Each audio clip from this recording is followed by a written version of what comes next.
Kalo mesimeri.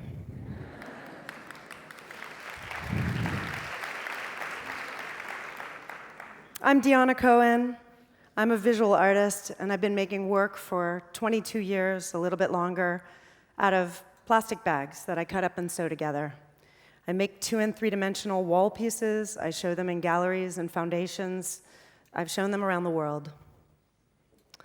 In working with the plastics for all of these years, I've come to learn some things about the material. After about the first 8 years, some of my pieces started to fissure and break down into smaller pieces. And I thought it meant that the plastic was ephemeral, like us. I also love the ocean. I love the sea. I grew up on the Pacific Ocean in California. I will jump in the ocean at the drop of a hat. If you dare me, I will jump in. I love to swim. I'm an eternally aspiring longboarder. I scuba dive, I snorkel, I body surf. But over the years, I began to notice more and more in the course of my life a lot of plastic in the ocean, a lot of plastic in the sea, plastic in the Mediterranean. And at first, when I'd see it, I'd try and pick it up, tie it to my bikini. I'd come out looking like a bag monster, and then look for a garbage can or look for something to put it in. And I didn't really give it a lot of thought. It was just something that seemed natural to me. I enjoy the ocean. I see plastic garbage. I need to pick it up. Then I heard about something called the Great Pacific Garbage Patch. I heard that there was this situation that was happening, people were describing it as if it was an island full of garbage out in the middle of the Pacific Ocean. And my first reaction to that was that we need to go out and clean this up.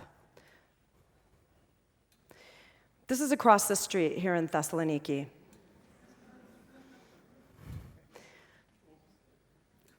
This is also across the street.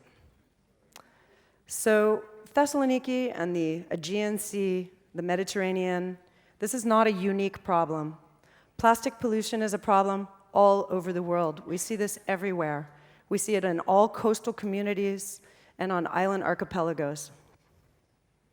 Let me explain a little bit about how these garbage patches out in the ocean that we've begun to hear about work. In the 5 major oceans in the world, there are 11 naturally occurring gyre systems. These are caused by ocean current and wind current. And what ends up happening is slowly over 1, 5, 10 years, they begin to accumulate masses of waste that have ended up in the ocean. And originally, this is called marine debris. Originally, it was a lot of natural things. But in the lifespan of humans, it's become more and more plastic. And now, in these 11 gyres, we are seeing 70 to 90% of the marine debris is plastic. This is a metatrawl sample that was taken in the mid-Atlantic gyre. These are lanternfish, and you can see there's quite a lot of plastic as well. This is a fish that friends of mine caught when they were drift sailing from Long Beach, California to Hawaii. They were cutting it open to eat it, and inside its stomach they found that it had 17 pieces of plastic. Maybe this just seems like something that's unappealing or unattractive, but actually, we know now that the plastics are oleophilic and that they attract other persistent organic pollutants to their surface and potentially have pharmaceuticals and pesticides attached to the plastic, and then they're being ingested by the marine chain. We were talking about this idea of a plastic island, but it's not so much that. It's really that the ocean is becoming a plastic soup. And when I look at images, and we're getting images like this from all over the world, what I see are things that people use in their lives every day. And again, plastic knows no boundaries, so it's not any one country's fault if plastic is washing up somewhere. This is a beach in Bahia, Brazil. And this is an image just from a few months ago. And it's a place that people go. It's a very beautiful, tropical tourist destination. But the beaches are covered with plastic pollution. This is the mouth of the Los Angeles River. It's very near to where I live. The city of Long Beach spends $2 million a year trying to stop and clean up and capture all of this plastic pollution before it runs out into the Pacific Ocean. They said that they'd rather spend that on other things. And I just ask you, can you imagine what a community could do with $2 million a year, what kind of investment you could make in infrastructure, schools, fire department, other things that we need, repairing streets. The other thing that's really happening, and I used to just imagine that this was something in the future, but now we see it now, is that our beaches are becoming plastic beaches. This is the windward side of the big island of Hawaii. It's a beach called Camilo Beach. And the plastic goes very deep in the sand. I mean, really, it's become a plastic beach.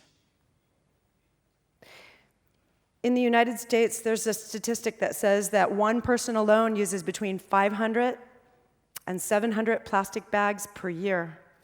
This equals something around 155 billion bags per year that are being utilized just in the United States. One person making a decision to bring their own reusable bag could cut down at least a minimum of that. The statistic is a little lower for Europe, but I've just been reading in the news that the EU is looking at banning plastic bags by 2017, which is really exciting news. And it's just the tip of the iceberg, so fingers crossed. One of the biggest problems is just that the cumulative plastic production in the world and the forecast for that over the next 10 years is that it will double the entire last century, which is really where we invented plastic and began to use it. So we're about to double it in the next 10 years. And a lot of that is used for single-use plastics. This is an image of a Laysan albatross, an adolescent Laysan albatross on Midway Atoll, which is in the middle of the Pacific Ocean. It's really the midway point between North America and Japan and Asia.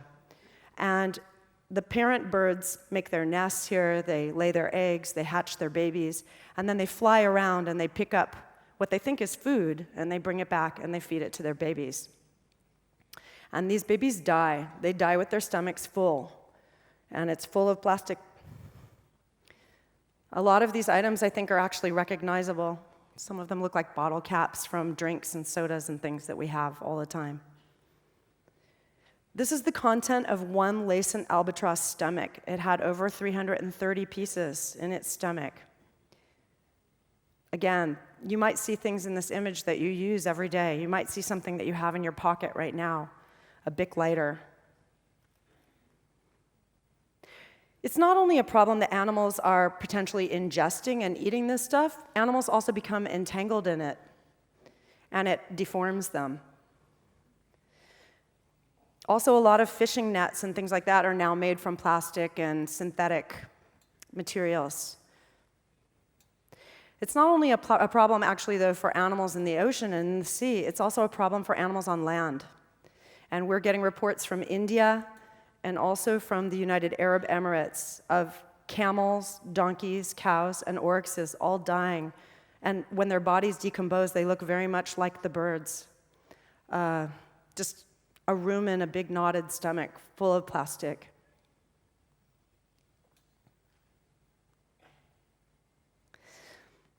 I realized as I began to learn more and more about this subject that it wasn't only this idea that there was a great Pacific garbage patch, a gyre of plastic, or multiple gyres of plastic out in the ocean somewhere. I realized I wasn't just concerned about that gyre of plastic out in the ocean. I was concerned about the gyre of plastic at the supermarket. I go to the supermarket, I go to the health food market, and all of the products, all the beverages, all of our food is packaged in plastic. I was concerned about the jar of plastic in our refrigerator.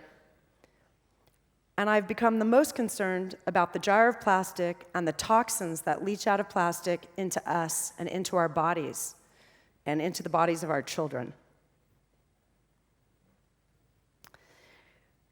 To make plastic, it's primarily made from petroleum. That's what you start with. That's the carbon source. But you can also make plastics from organic matter, from plant matter, et cetera, bioplastics. And the additives that are added to create the plastic are groups of chemicals. They're called phthalates, and they're called bisphenols. You may have heard of BPA.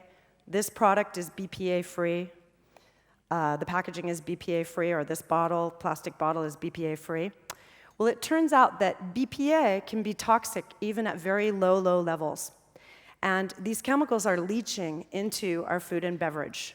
and potentially into us. Now, these chemicals have been linked to a number of human illnesses, including obesity, diabetes, Alzheimer's, lower sexual function, sterility, infertility, prostate cancer, breast cancer, and brain cancer. And it's the most dangerous, I think, for babies in utero, because this is given to the babies through the mother, through the umbilical cord blood. And in babies in utero, these chemicals, these endocrine disruptors, have been linked to a shortened anogenital distance, smaller penis, smaller length, smaller width, feminization of boys, which is boys getting breasts, early menses in girls, girls getting their period early. The thing is, this bird and these images are really a metaphor. They're a metaphor for us. We are stuffing ourselves full of plastic and the chemicals that leach out of plastic, and we don't even know that we're doing it. In 2009, we created Plastic Pollution Coalition. We're an NGO. We're made up of over 300 NGOs, businesses, and individuals around the world, all working to stop plastic pollution and to raise awareness about its toxic impact.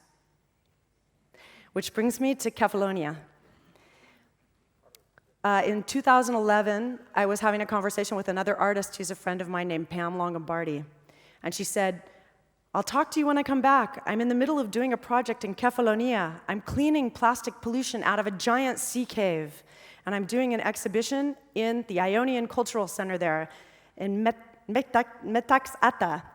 And it's a really fabulous experience." And I said, "I'd like to know more about that. Please tell me when you come back. And by the way, that's the island where my grandfather was born." So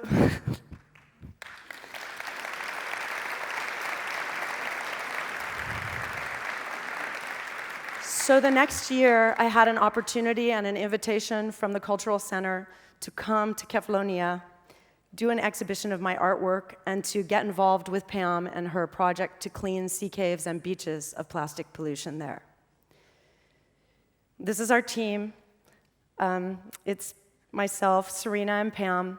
There are a couple other local friends who we work with, Maria Mihalis and Sofia. And we've begun this project together, which we hope will be a long-term project. For now, we're calling the new project Plastic Free Island. And in July, we will begin our 3rd year of working on the project. Last year, we also began working with this A-Shore team. It was a group of students from the University of Peloponnese who are studying archaeology, and they're actually tracking the whole periphery of the island, doing an intertidal, intercoastal study. When we present things in the gallery in the Cultural Center, we present them because we feel that plastic is a sign of our archaeological time. One of our first campaigns with Plastic Pollution Coalition is called Refuse. We took the 3 R's, reduce, reuse, recycle, and we added refuse onto the front. We asked people whenever possible to refuse single-use and disposable plastic. There are really easy alternatives. My favorite one in Greece that I've been using is a reusable stainless steel straw. And when I order a drink, I say, "Hi, I'd like a frappé. No straw. Please don't put any plastic in my drink."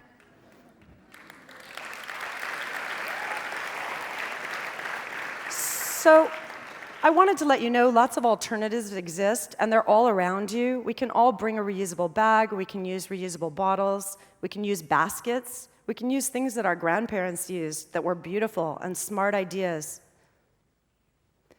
This is the team. These are some examples of solutions and alternatives we found in Argostoli.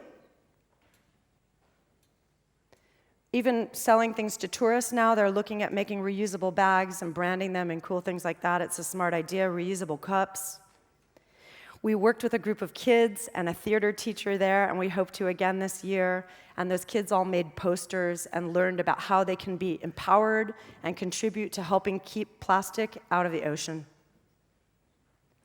This is the Bay of Assos. While we were there, we saw a cave across the way, went across to go clean it, and I'm going to share a little bit of footage with you from some of our adventures there now.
So I ask you to imagine, and I leave you with this thought.